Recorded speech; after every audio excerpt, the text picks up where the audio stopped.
जानते हैं, गंगा दशहरा केवल एक त्योहार नहीं बल्कि वह दिव्य दिन है जब माँ गंगा स्वर्ग से धरती पर उतरी थी।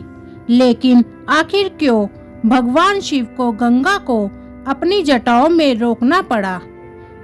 बहुत समय पहले सूर्यवंशी राजा सागर ने एक विशाल अश्वमेध यज्ञ किया।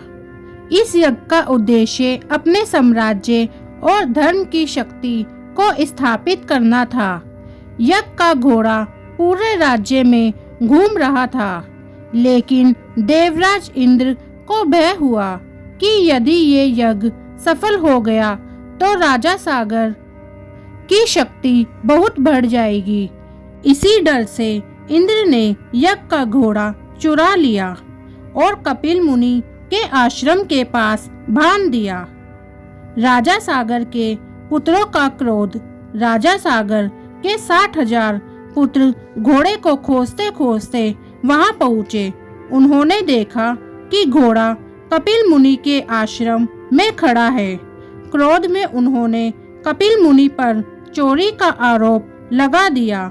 उनकी तपस्या भंग हो गई। कपिल मुनि ने जैसे ही अपनी आंखें खोली, उनके तेज और क्रोध से राजा सागर के सभी पुत्र भस्म हो गए। उनकी आत्माएं मुक्ति के बिना भटकने लगी। भागीरथ की तपस्या। कई वर्षों बाद राजा भागीरथ ने अपने पूर्वजों की मुक्ति का संकल्प लिया। ऋषियों ने बताया कि उनकी आत्माओं को मोक्ष तभी मिलेगा जब माँ गंगा स्वर्ग से धरती पर आकर उन्हें स्पर्श करेगी।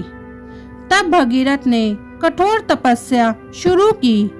उन्होंने वर्षों तक भगवान ब्रह्मा की आराधना की। उनकी भक्ति से प्रसन्न होकर ब्रह्मा जी ने स्वयं माँ गंगा को पृथ्वी पर भेजने की अनुमति दी। लेकिन एक बड़ी समस्या थी। गंगा की धारा इतनी प्रचंड थी कि यदि वे सीधे धरती पर उतरती तो पूरी पृथ्वी विनाश हो सकती थी। भगवान शिव और माँ गंगा। तब भगीरथ ने भगवान शिव की तपस्या की।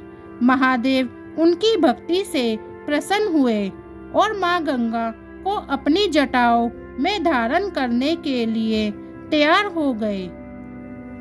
जब माँ गंगा स्वर्ग से उतरी तो शिव ने उन्हें अपनी जटाओं में रोक लिया। फिर धीरे धीरे उन्होंने गंगा की धारा को पृथ्वी पर प्रभावित किया। भागीरथ गंगा को अपने पूर्वजों तक ले गए और माँ गंगा के पवित्र स्पर्श से उन्हें मोक्ष प्राप्त हुआ। गंगा दशहरा क्यों मनाया जाता है? मान्यता है कि ज्येष्ठ शुक्ल दशमी के दिन माँ गंगा पृथ्वी पर अवतरित हुई थी। इसी कारण इस दिन गंगा दशहरा मनाया जाता है। कहा जाता है कि इस दिन गंगा स्नान, दान और पूजा करने से मनुष्य के 10 प्रकार के पाप नष्ट हो जाते हैं। माँ गंगा केवल एक नदी नहीं बल्कि आस्था, पवित्रता तथा मोक्ष का प्रतीक है। हर हर गंगे, हर हर महादेव। अगर आपको ये वीडियो पसंद आई हो तो लाइक और शेयर करें और कमेंट में लिखें हर हर गंगे, हर हर महादेव।